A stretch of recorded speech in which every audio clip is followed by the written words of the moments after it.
श्रीरामपूर शहरातील वार्ड क्रमांक 2 मधील गुलशन चौक ते संगमनेर रोड दरम्यान अंडरग्राउंड पुलाची मागणी गेल्या अनेक वर्षांपासून प्रलंबित आहे। या मागणी शासन आणि प्रशासनाने अद्याप गांभीर्याने लक्ष न दिल्यामुळे स्थानिक नागरिकांनी अखेर उपोषणाचा इशारा दिलाय।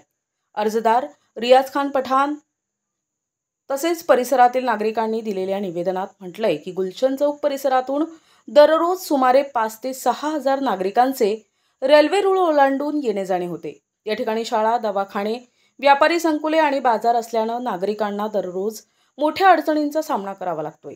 या ठिकाणी अंडरग्राउंड पूल अथवा मिनी ओव्हरब्रिज असल्याबाबत शासकीय स्तरावरून उभारण्याबाबत शासकीय स्तरावर पूर्वी मान्यता देण्यात आली होती। मात्र काही तांत्रिक अडचणी आणि काही नागरिकांच्या आक्षेपामुळे प्रकल्प अनेक वर्षांपासून रखडलाय। या मागणी संदर्भात माजी खासदार सदाशिव लोखंडे, विद्यमान खासदार भाऊसाहेब वाकचौरे, आमदार हेमंत ओगले, माजी आमदार लहू कानडे, माजी नगराध्यक्षा अनुराधा आदिक तसेच नगरसेवक करणदादा ससाणे यांनी विविध स्तरांवर पाठपुरावा केला असला तरी ठोस निर्णय झालेला नाही।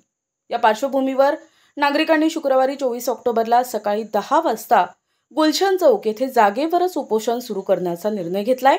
या उपोषणामुळे उद्भवणाऱ्या सर्व परिणामांची जबाबदारी संबंधित प्रशासनावर राहील असा इशाराही पत्रात देण्यात आलाय। नागरिकांच्या या दीर्घकाळ प्रलंबित मागणीस प्रशासनाने तातडीने सकारात्मक प्रतिसाद देऊन तोडगा काढावा अशी अपेक्षा व्यक्त केली जात आहे।